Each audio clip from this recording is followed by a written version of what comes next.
You can still feel that smoke burning in your lungs tonight. If you look closely, you can see much of that fire is still burning. We got on scene probably about 35 to 40 seconds ago. I want to give you a quick look at this house fire behind me. You can see some of the smoke still coming up. Lori, we are just a mile east of Adair. Take a look at how close this fire actually got to this home. It has been a really big trouble spot. Those roads are still slippery out here. Just in the last couple of seconds, Tulsa crews have gotten on scene here. They saw that storm really starting to rotate. I want to show you some of that damage that we've seen so far.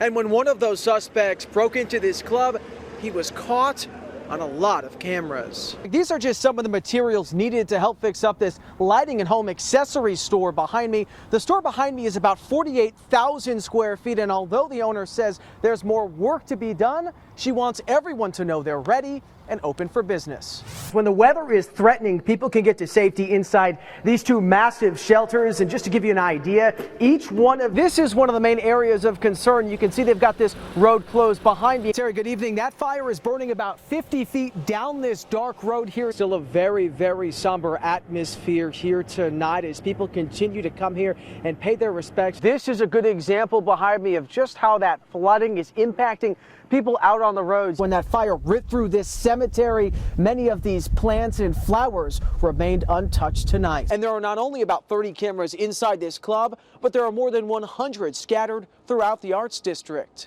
Yeah, Terry, to put things in perspective, this ladder truck is older than I am. We're about 25 feet up in the air right now. This is a bird's eye view of some of the damage. Just minutes ago, we learned that the Hyatt is going to be closed for at least tonight. Light drizzle, but you can see on this tree right here where that freezing rain really came down. The superintendent tells me they're looking for a donation of bleachers if you're interested.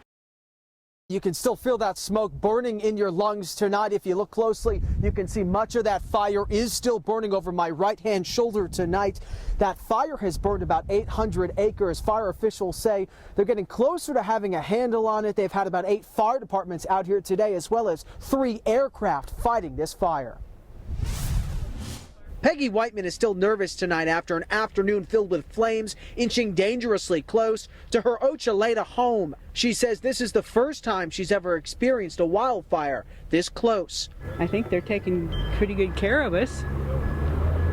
I just lost my husband less than 2 weeks ago.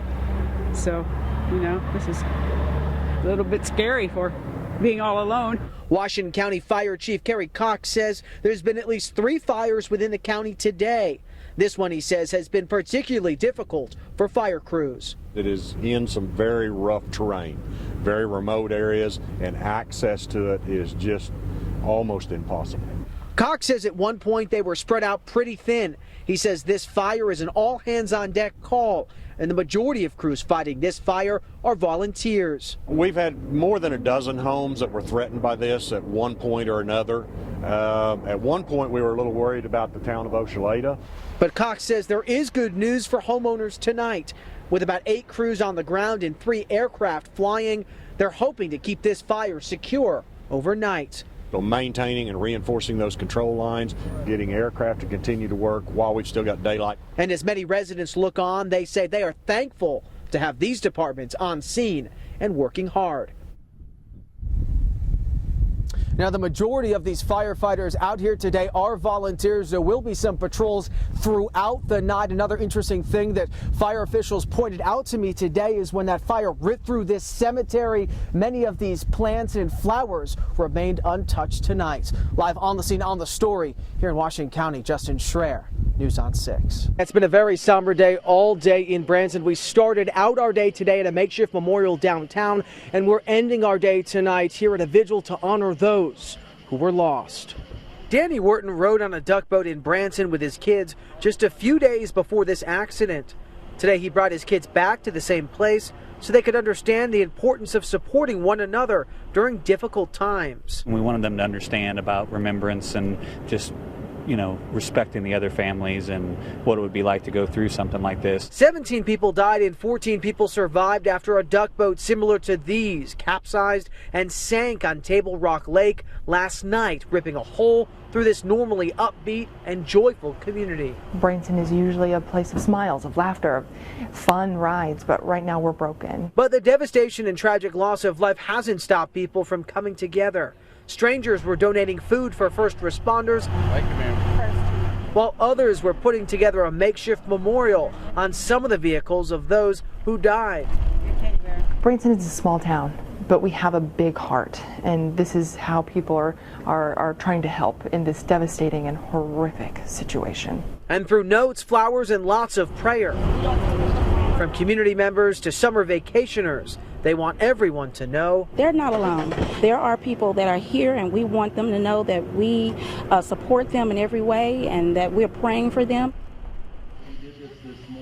And that vigil has just begun behind me tonight. If you're looking to help those that were affected, you can check out this website on your screen right now. It reads cfozarks.org/donate. Live on the scene, on the story in Branson, Missouri, Justin Shrair, News on 6. A memorial still stands here in this rural area of Wagoner County where Brennan's body was found. Yesterday would have been his 16th birthday, and today family and friends remembered his young life that was cut too short. The bitter cold and gusty conditions at Sequoia Bay State Park echoed some of the emotions of family and friends of Brennan Davis. As people held on to one another and hugged, they celebrated Brennan's life with a balloon release. It means the world having so many people show up to support us and support him. Davis was just 15 when he was murdered last January. Today, people came together, wrote notes of remembrance, and even shared a laugh. He's laughing because we're sitting out here freezing our butts off. Douglas Durant, Brennan's father, says his son loved being outside. Everything was fishing, hunting, playing. He loved to go fishing with his friends, just video games, just typical kid. Something special about his son, Durant says, was his laughter. Everybody loved his laughter. He made everybody laugh. He lit up every room you ever went into.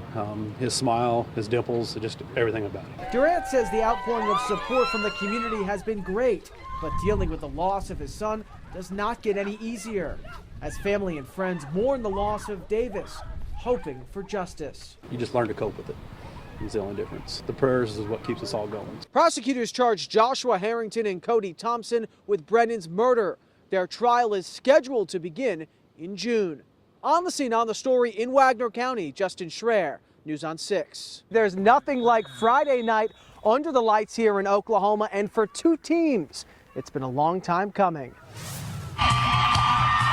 Cue the lights, the music, the crowd, and of course the cheers. Let's go! As a football Friday in Oklahoma takes flight. This must be what it was like for some of these coaches, like, I don't know, Tom Landry. You know what I mean? Having to field a program and get these guys to learn. This year, Graham Dustin is finishing up its first varsity season. Before the schools consolidated 5 years ago, Graham never had a team, and Dustin had one about 100 years ago. This is only Wilson's second year of having a football team. Now the two schools with two short histories are colliding on the gridiron. I like it a lot. A bunch of my friends, and I like seeing them, the progress that they've made and everything.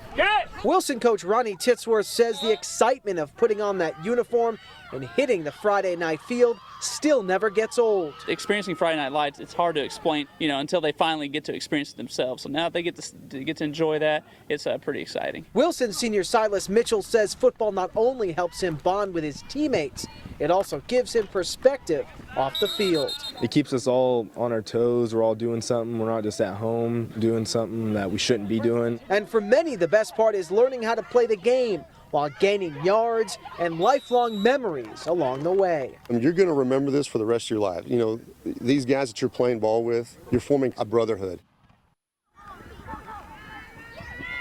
Now, I also want to mention, if you can see behind me, most people here are sitting in chairs tonight. There's only one small set of bleachers. The superintendent tells me they're looking for a donation of bleachers. If you're interested, you can head to our website, newson6.com. Also, the News on 6 team was able to sign the game ball tonight. We want to thank all the students and faculty, and we want to wish both teams the best of luck. Live on the team, on the story in Justin Shrair, News on 6.